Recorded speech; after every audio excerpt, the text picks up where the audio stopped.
For more than 70 years, in times of war and peace, the leaders of nations, movements, and religions have stood before this assembly.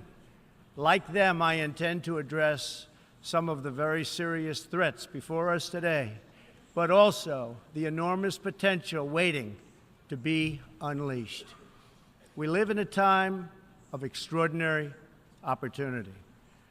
Breakthroughs in science, technology, and medicine are curing illnesses and solving problems that prior generations thought impossible to solve.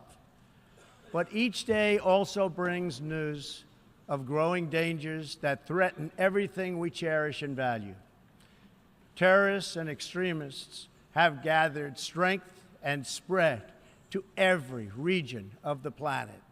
Rogue regimes represented in this body not only support terrorists, but threaten other nations and their own people with the most destructive weapons known to humanity. Authority and authoritarian powers seek to collapse the values, the systems, and alliances that prevented conflict and tilted the world toward freedom since World War II. International criminal networks traffic drugs, weapons, people, forced dislocation and mass migration, threaten our borders, and new forms of aggression exploit technology to menace our citizens. To put it simply, we meet at a time of both immense promise and great peril. It is entirely up to us whether we lift the world to new heights or let it fall into a valley of disrepair. We have it in our power, should we so choose, to lift millions from poverty, to help our citizens realize their dreams, and to ensure that new generations of children are raised free from violence, hatred, and fear.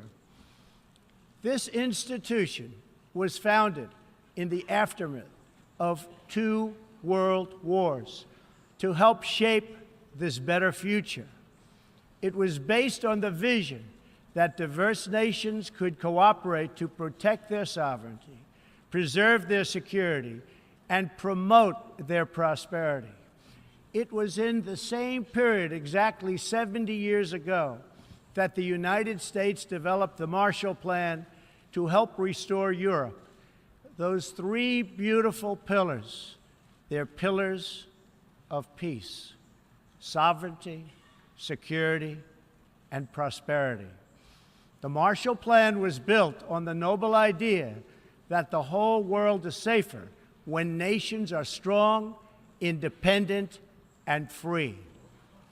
As President Truman said in his message to Congress at that time, our support of European recovery is in full accord with our support of the United Nations.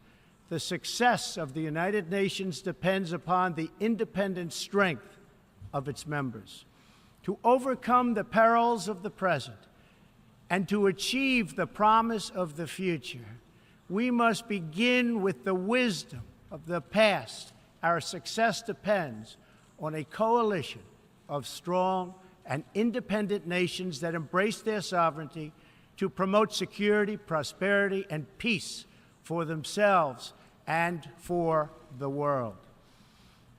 We do not expect diverse countries to share the same cultures, traditions, or even systems of government, but we do expect all nations to uphold these 2 core sovereign duties: to respect the interests of their own people and the rights of every other sovereign nation. This is the beautiful vision of this institution, and this is the foundation for cooperation and success. Strong, sovereign nations let diverse countries with different values, different cultures, and different dreams not just coexist, but work side by side on the basis of mutual respect. Strong sovereign nations let their people take ownership of the future and control their own destiny. And strong, sovereign nations allow individuals to flourish in the fullness of the life intended by God.